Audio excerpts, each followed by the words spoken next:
This Ain't No Fairy Tale series, Think Out Loud by RenderedReversed. Summary. Tom learns two valuable lessons that day. Lesson number 1. The master of death is not to be disturbed. And lesson number 2. Pet names and Harry go together like apples and pie. What do you mean that's a contradiction? Are you trying to imply something? Chapter 1 of 1. By the time Tom wakes up, the sun is already high in the sky. He only allows himself this because yesterday's dungeon dive had been particularly brutal. A full day's hunt, solo, starting at 6 in the morning and ending at 11 at night. There were breaks in between, of course, but there had not been any shortage of monsters to fight. As far as patrons go, Harry pays well. His compensations are fair. His bonuses are generous. Tom doesn't have anything to complain about, even if he didn't owe the man a life debt. Harry is clearly well traveled.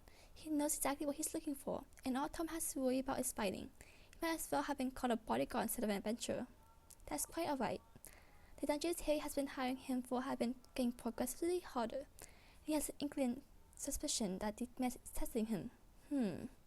So even though his job is simple, it also keeps him on his toes. The other quests he takes on also add a little more variety, though he doesn't like those quite as much. Spending time with Harry is a bonus all on its own. He's just so fun to tease and so full of the most esoteric knowledge. Tom would have delighted in picking apart his brains, although restraint is necessary in this case. There's one thing that unnerves him, however.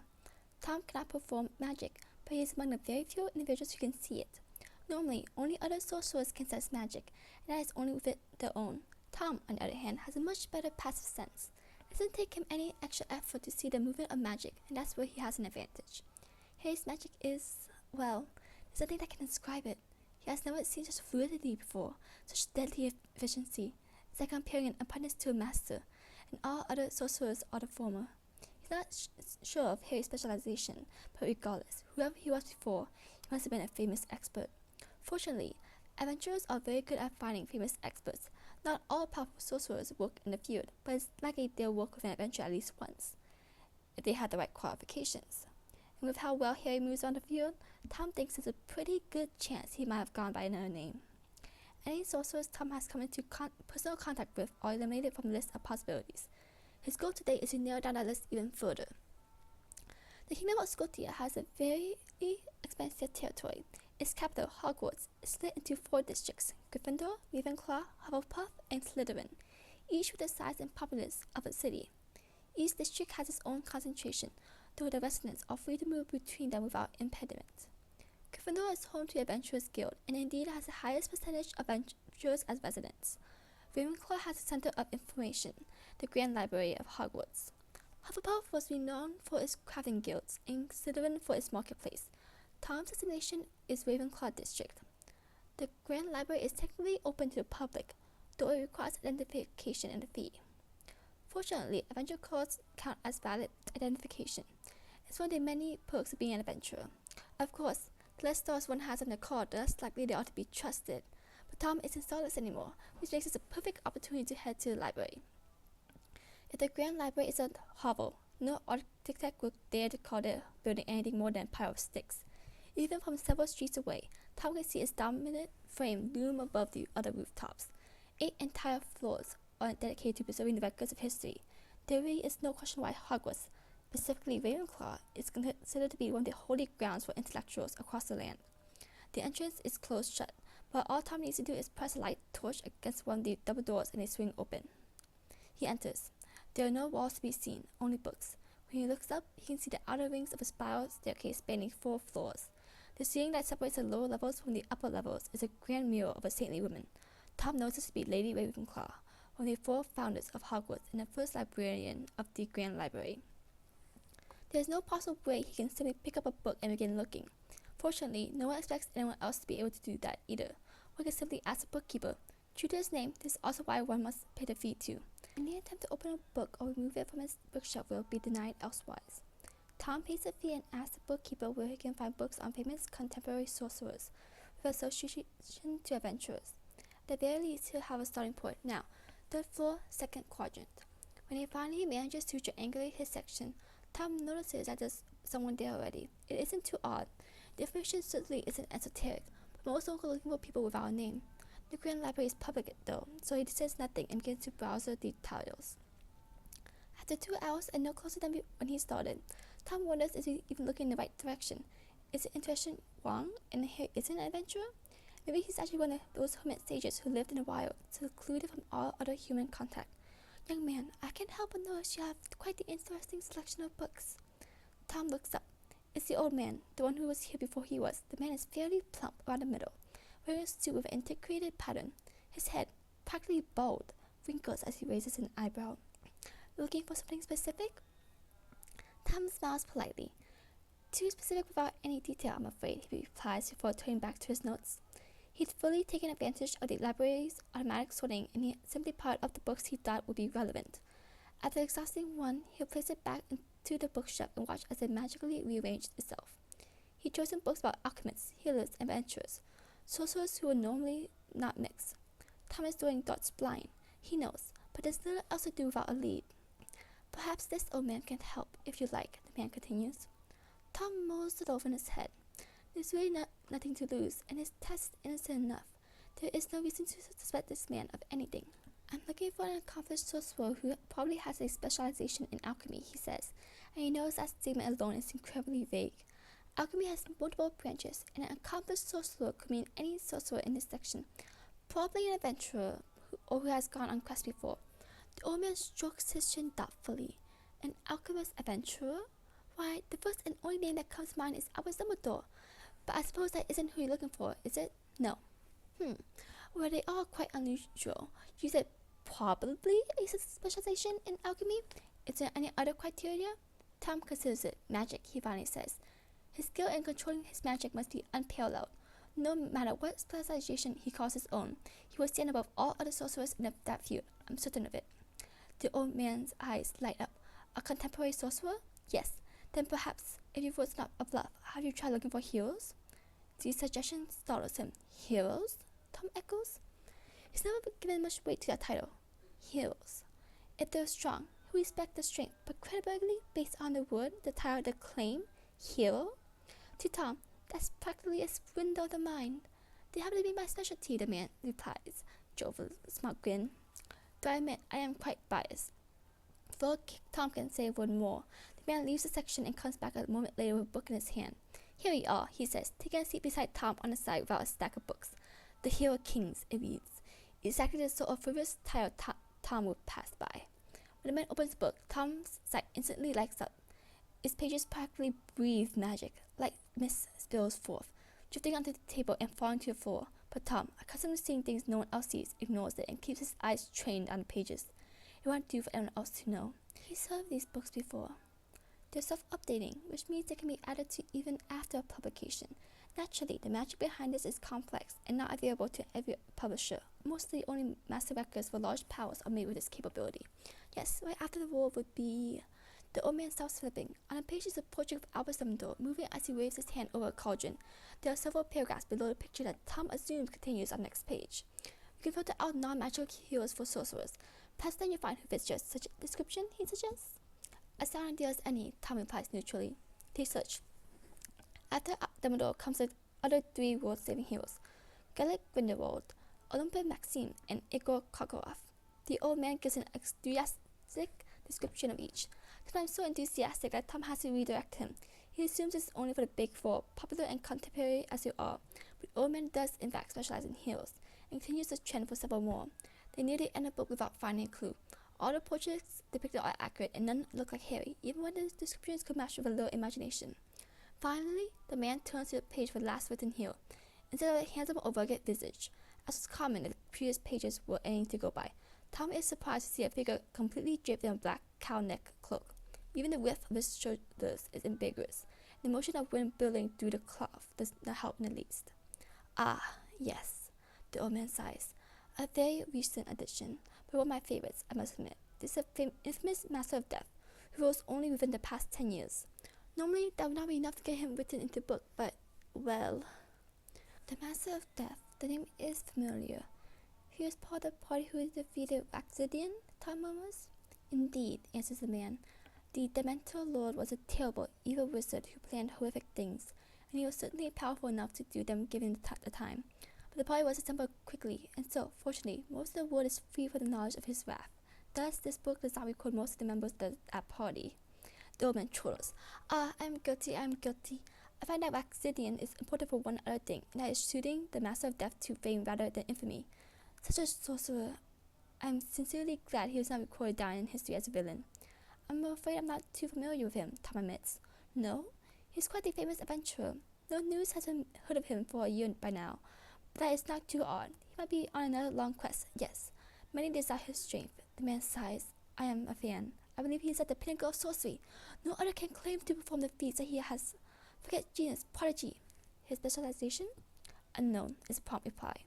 But I think it's safe to assume it lies in offense. No creature has opposed him and lived to tell the tale. Not much is known about him, but we cannot even claim his accomplishments for the human race. As you can see, there's not much to see. Tom silently agrees. The place where the Master of Death's face should be is completely black. It's as if his cloak floats on its own. There's not even a hint of skin showing somewhere, or an arm, or a leg, or a foot. He could be a demon or a fae, and the world would never know. Many have tried to claim his identity, and it is an easy illusion to uphold, the old man continues. Also a difficult one. The Master of Death does not walk, you see. He floats above the ground, like a goddess aiming mortal soul. Not one foot of his, if he does, in fact, have feet, touches the ground. The constant drain of magic this would cause, well, it isn't surprising some people call him a monster. So how do they know if it's him or not? It is quite simple. His signature skill cannot be replicated. It is fact. A presumptuous claim is Tom's initial thought, but the old man's expression is deadly serious. His aim is not an exaggeration. If he chooses, death will follow. His existence in this field is unparalleled. Truly, truly unparalleled. Do you know what the life membrane is, young man? Tom does. Simply put, every living organism, magical or not, has a life membrane. The common accepted definition for it is a thin protective barrier, skin tight, that prohibits any magic from passing. Such is why a sorcerer cannot control the blood of another or steal the air from within a person's lungs.